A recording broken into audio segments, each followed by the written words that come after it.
समीर जा चुका था। नंदिनी भी अब अपने दोस्तों की तरफ चल दी, मगर राज का गुस्सा वहीं टपरी पर सुलगता रह गया। क्या जरूरत थी उसकी पट्टी देखने की?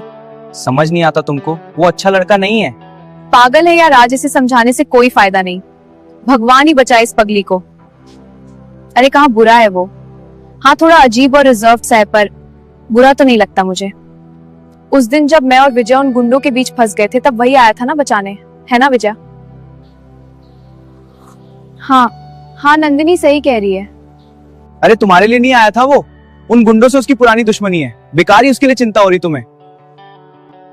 राज गुस्से में चला गया। असल में बात सिर्फ इतनी थी, नंदिनी की एक छोटी सी मुस्कान भी उसके भीतर उम्मीद जगा देती थी, और वही मुस्कान अब किसी और के हिस्से में जा रही थी। उसे खुद पता था कि उसके शब्दों की जड़ क्या है। वह नंदिनी को पसंद करता था और समीर के पास आने का ख्याल ही उसे बेचैन कर देता था। उस बात से उसकी बेचैनी, उसकी जलन को वह खुद से भी छिपा नहीं पा रहा था।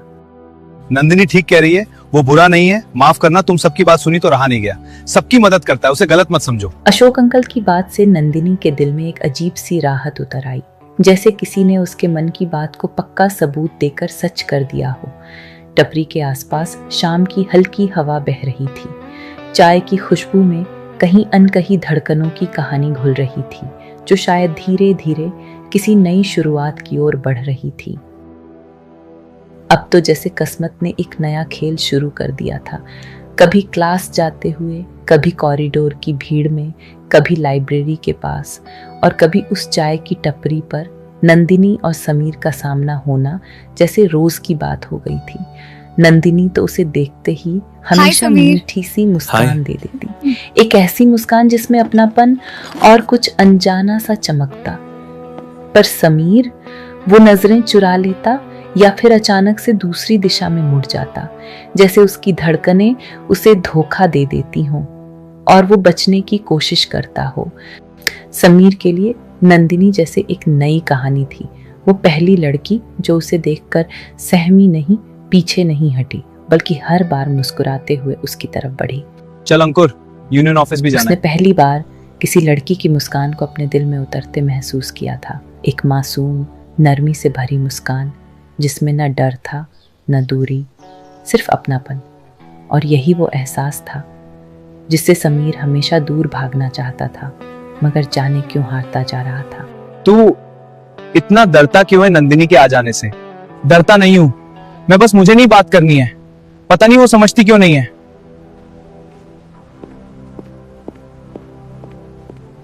तू माने या ना माने, कुछ तो चल रहा है तेरे दिल में, कुछ बदल रहा है समीर, नंदिनी की वजह से तुझमें।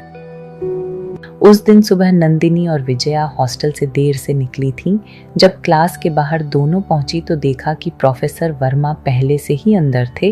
वो इकोनॉमिक्स लेते थे और अपनी सख्ती के लिए जाने जाते थे।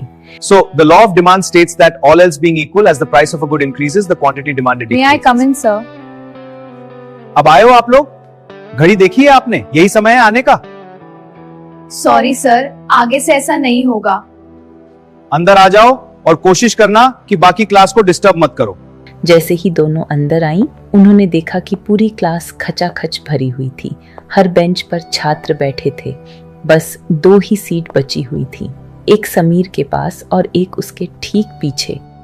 विजया ने वह सीट देखते ही धीरे धीरे कदम पीछे कर ली। भय उसके चेहरे पर साफ दिख रहा था। वो समीर से काफी डरती थी। मैं समीर के पास नहीं बैठूंगी, तू जा उसके पास, मैं पीछे सीट ले लूंगी। समीर नहीं चाहता था कि नंदिनी उसके पास आए, पर कुछ नहीं कर पाया। एक अजीब बेचैनी होने लगी उसको। हाय माफ कीजिएगा, मुझे देर हो गई थी। अभी तक क्या पढ़ा दिया सर ने, प्लीज बता दीजिए ना। कुछ खास नहीं हुआ है, अभी जो पढ़ा रहे हैं उस पर ध्यान दीजिए। बहुत रूड है समीर, ऐसे क्यों बात कर रहा है? बकवास मत कर, मुझे नहीं सिखा, मैं ठीक कर रहा हूँ। अंकुर को चुप तो करा दिया समीर ने, पर वो जानता था कि वो बेचैन है। उसके लिए अगला आधा घंटा जैसे किसी अनजाने जादू से भरा था।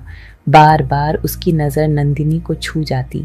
नंदिनी कभी अपनी लट कानों के पीछे करती, कभी पेन को होंठों से लगाकर सोच में खो जाती, कभी उसके झुमके की हल्की छनक हवा में गूंज जाती।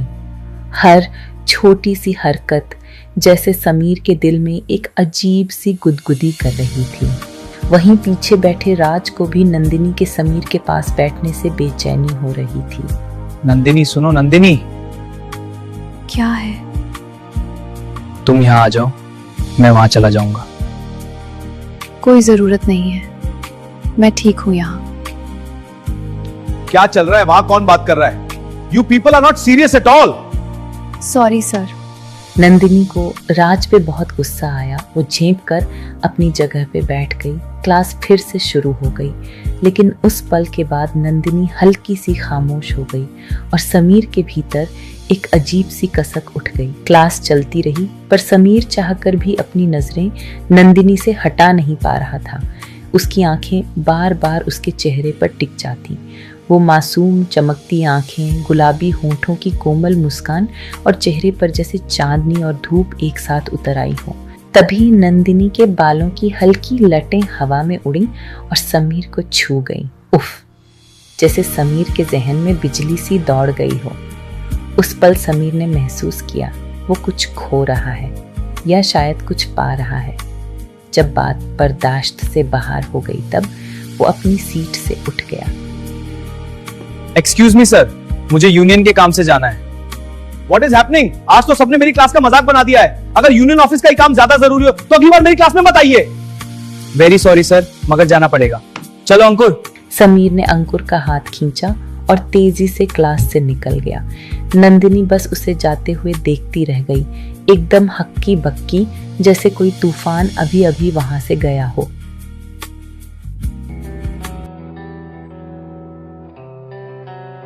बेइंतहा